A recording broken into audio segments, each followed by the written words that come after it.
So there's a story of two people walking down the street. They turn to go down an alleyway, and as they do, they look up and they see a gang blocking it off. And one of the men turns like, I'm getting out of here. The other stops him and goes, doesn't your New Testament say that if your enemy strikes you on the right cheek to offer him your left?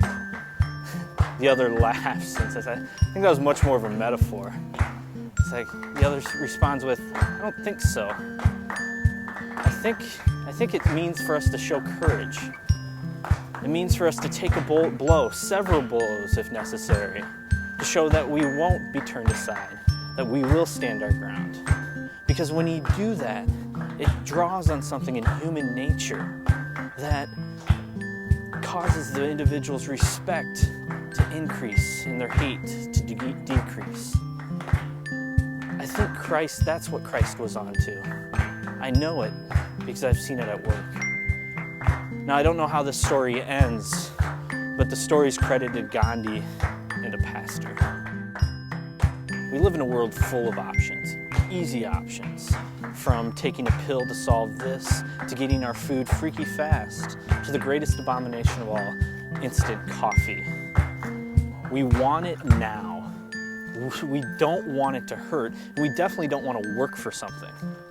And so when we encounter a word like pacifism, it's easy for our brain and mind to just jump to thinking weak or passive, or just not anything I want to have anything to do with. That it's somehow this thing that's reserved for an elite or a privileged people or person, but in reality has no practical place in real life.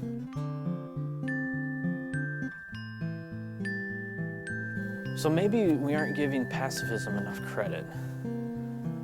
To embrace the pacifist life isn't a life of inaction. On the contrary, it's a life full of action, full of creativity, and full of challenge. Because to make the claim to be a pacifist means to go against that deep urge to use force, and then power, and ultimately violence towards another. Pacifism is hard, and it will hurt because it confronts. Instead of fleeing or responding with that pent-up rage towards the bully, we stop and we stand firm.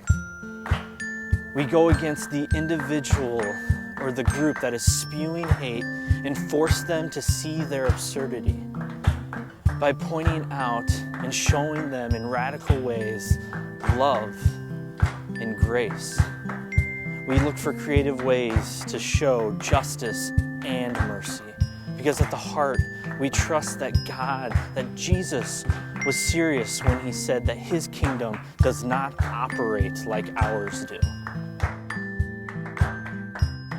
A favorite theologian of mine, Stanley Hauerwas, once said, "I'm not a pacifist because I'm so nice. I'm a pacifist because I'm such a mean son of a bitch. I need my community to keep me accountable."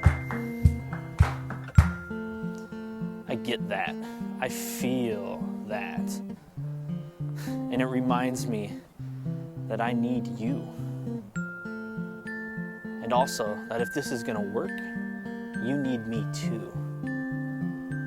So may we remember that it is only together that we enter this new reality Christ came to bring. And that this reality, this kingdom, we are continually invited to actively and creatively participate in. And that this kingdom is bursting forth all around.